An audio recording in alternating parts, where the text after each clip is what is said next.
ஓம் சாய்ராம். ஸ்ரீ சாயி பாபாவின் சாசனாமிர்த திருமொழிகள் என்ற புத்தகத்தை பூஜ்ய ஸ்ரீ நரசிம்ம சுவாமிஜி அவர்கள் தொகுத்து வழங்கியுள்ளார். அதில் நானா சாஹிப் சாந்தோர்கருக்கும் ஸ்ரீ சாயி பாபாவுக்கும் இடையே நடந்த உரையாடலின் தொடர்ச்சியை கேட்கலாம்.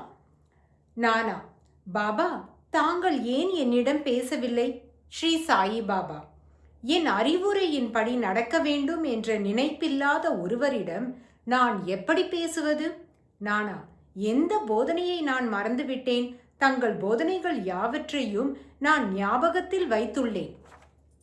ஸ்ரீ சாயி பாபா: அன்றைய தினம் அந்த பிச்சைக்கார பெண் அதிக அளவு பாஜானி வேண்டுமென அடம்பிடித்த போது உமது அதிகார ஆணவம் முழுவதையும் காட்டி சேவகனை அழைத்து அவளை வெளியேற்றச் சொன்னது ஏன்?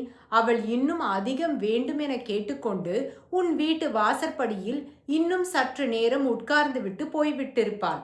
அதனால் உமக்கு என்ன வந்துவிடும்? அவளால் என்ன செய்துவிடக்கூடும்? சற்று நேரம் போனவுடன் அவள் போய்விட்டிருப்பாள். அவளிடம் இதமாக பேசாமல் ஏன் அவளிடம் சினம் காட்டி சேவகனை விட்டு வெளியேற்றச் சொல்ல வேண்டும்? யாராவது வேறு ஒருவரிடம் கோபம் கொண்டால் அவன் என்னை மிகவும் புண்படுத்துகிறான். யாராவது வேறு ஒருவரை இழித்து பேசினால் அது என்னை வாட்டுகிறது. அந்த அவதூறான பேச்சை துணிவுடன் சகித்து கொண்டால் நான் மிக்க மகிழ்ச்சி அடைகிறேன் என்று கூறினார் ஸ்ரீ சாய்பாபா.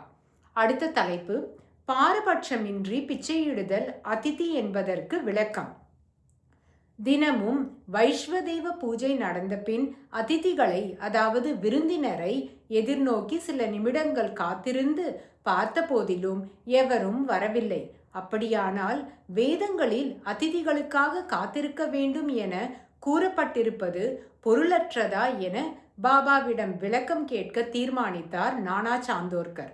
ஆனால் அவர் பாபாவிடம் சென்றபோது பாபா கேள்வியை முன்னதாகவே அறிந்தவராக இவ்வாறு பேசினார்.